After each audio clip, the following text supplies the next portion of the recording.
Good morning. Welcome everybody on this Wednesday morning, April 7th. Good morning to you. Mike and Joe Stromberg. Welcome. Good morning. Dana Kreshak, good morning to you. Lori Agassi, welcome this morning. Alyssa Tucker, good morning. Barbara Richardson, welcome. Alyssa, it was so fun running by your house yesterday. Those boys are so excited about their bikes. I was running by Christian and Alyssa's house yesterday morning, and the boys were out there before school riding their bikes around. They had just gotten over the weekend. They were so excited. They wanted to show me all the little parts on their bikes, and it was really fun for me. Wendy and Jeremy, good morning. Don Hoverson, welcome to you.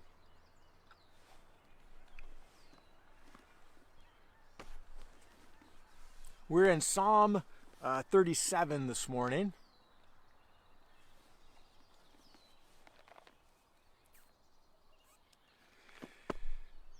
Barbara Whitney, good morning. Keith Ankar, good to see you this morning.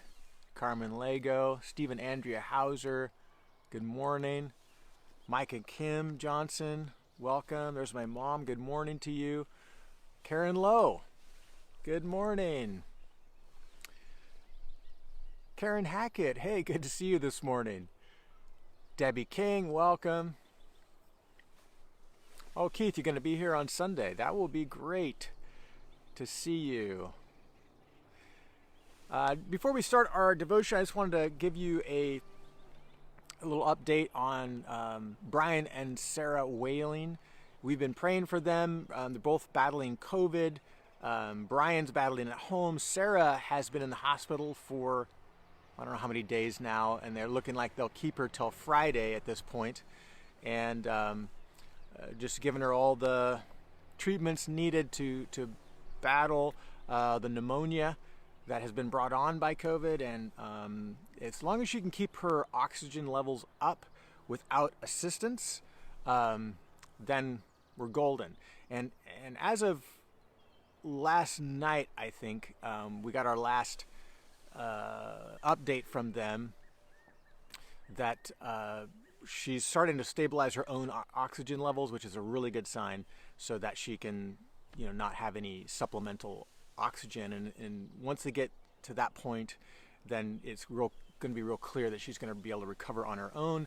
So we just want to be praying for that status continues, that God would just heal her lungs and allow her to recover well from this virus. So we're with you, Brian and Sarah. This morning in Psalm 37, the entire psalm, I'm just going to read a couple verses, but the entire psalm is a contrast between the righteous and the wicked. And it has to do primarily with the righteous kind of taking a look around and looking at the wicked and saying, wow, it's kind of better for them. They're experiencing some prosperity. Things are going well. And when I look at my own life, it doesn't really match up. And here I am trying to serve the Lord. And so the psalmist is making this contrast that, hey, it's worthwhile to serve the Lord, even in times of trouble. We're not preserved from difficulty. We're not guaranteed that we're never going to face a hardship or sorrow or pain. But even in spite of that, it is far better to wait on the Lord, to serve the Lord, to keep our eyes fixed on the Lord, because ultimately the wicked, though they might prosper in the moment, ultimately their life will at some point come to an end, and they will have to face judgment. So that's kind of the whole message of Psalm 37. It's an encouragement to stay the course, to persevere, continue to trust in the Lord. It's worth it by far. And so I'm just going to read a couple of verses. There's a bunch in here that you would recognize. They're common verses, common psalm passages that are quoted. And so I'm going to read verses 3. I'll read a few verses just from 3 on. Trust in the Lord and do good. Dwell in the land and befriend faithfulness. There's the encouragement. Stay the course. Trust in the Lord. Delight yourself in the Lord, and he will give you the desires of your heart. Commit your way to the Lord. Trust in him, and he will act. He will bring forth your righteousness as the light and justice as the new day. Be still before the Lord and wait patiently for him. Fret not yourself over the one who prospers in his way, over the man who carries out evil devices.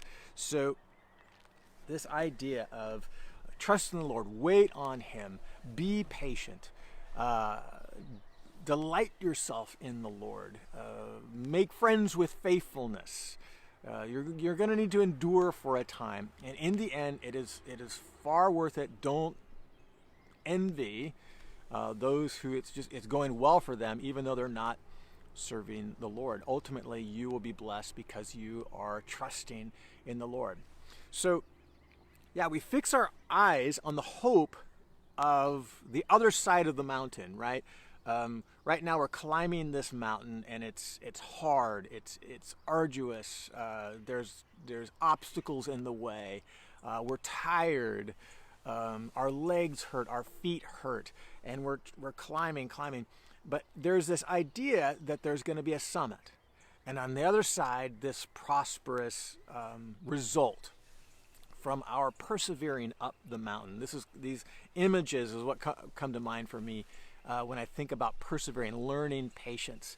And the idea of learning patience is that the only way to learn it, to learn perseverance, to learn patience, is to endure.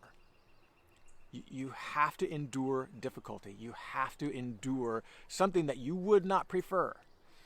And that's the only way.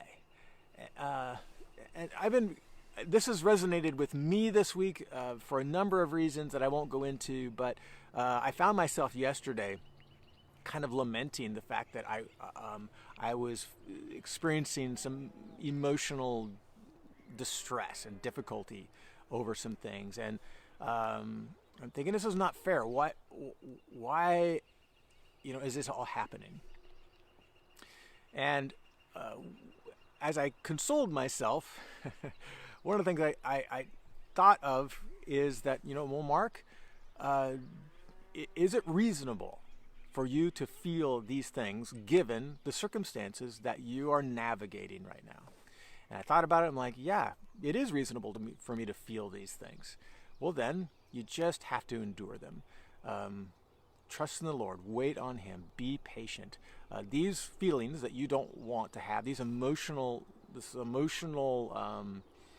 difficulty, anguish, sorrow, some of these things that you would prefer not to be feeling right now. Like, okay, yeah, these are normal emotional responses to what I'm facing. And so, okay, Lord, I'd rather them go away, but as long as my circumstances don't change, they're probably going to be with me for a while. And so I'm going to trust you. I'm going to wait patiently because I know you're going to give me strength in the process, and I'm going to delight myself in you. I'm going to make friends with faithfulness. And I'm just going to endure because I know that it's better. It's better.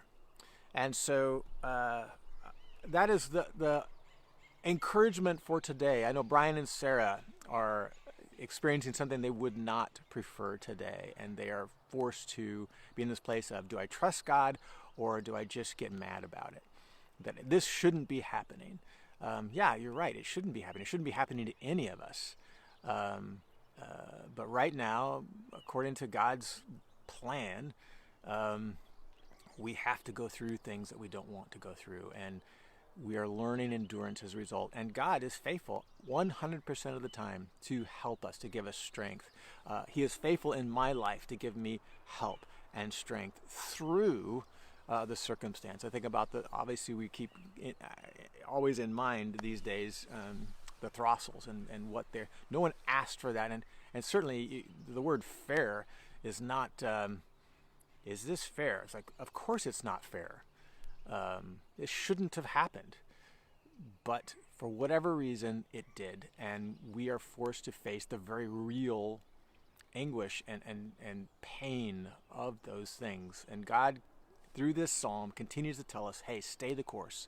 Trust in me. I'll be with you all along the way. And in the end, don't envy those who these bad things don't happen to.